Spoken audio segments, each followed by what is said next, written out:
ए guys के चाहिँ के छ मेरो त एकदमै ठिकठाक छ अनि हजुरहरु पनि ठिकठाक नै होला। आज चाहिँ हामी साथीहरु भएर स्कुलबाट चाहिँ पिकनिक जान लागो। पाटो साटो डोराएर स्कुलतर्फ पनि जान थाल्यो। अनि हामी चाहिँ स्कुलमा पनि आइयो। यता चाहिँ साथीहरु चाहिँ भेला हुँदै थिए बल्ल। हामी चाहिँ बसमा पनि चढियो अनि गीत बजाएर आफ्नो ठाउँमा रमाइलो पनि गर्न थालियो।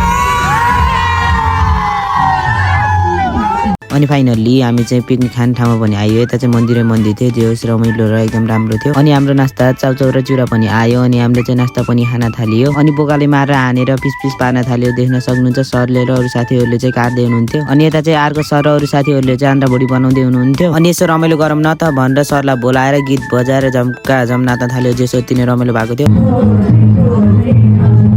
अनि फाइनल्ली हाम्रो चाहिँ खाना तयार भएर माथिदेखि तलसम्म सर्लक्क साथीहरु भाइहरु बसेर मस्तसँग मासु र भात झरप्प खान थाल्यो। जेसो तिनै मिठो थियो। अनि यता चाहिँ जिप लाइन पनि रहेछ। अनि सरले चाहिँ जिप लाइन गर्न थाल्नु भयो। यो चाहिँ सरको पहिलो चोटि नै रहेछ जिप लाइन। अनि सर चाहिँ एकदम एक्साइटेड भएर जिप लाइन गर्न थाल्नु भयो। अनि अहिले चाहिँ बेलुका पनि भइसक्यो। अनि अहिले चाहिँ हामी साथीको घरमा खाम। जेस आजको पिकनिक चाहिँ एकदमै रमाइलो भयो। आजको लागि यति टाटा बाइ बाइ।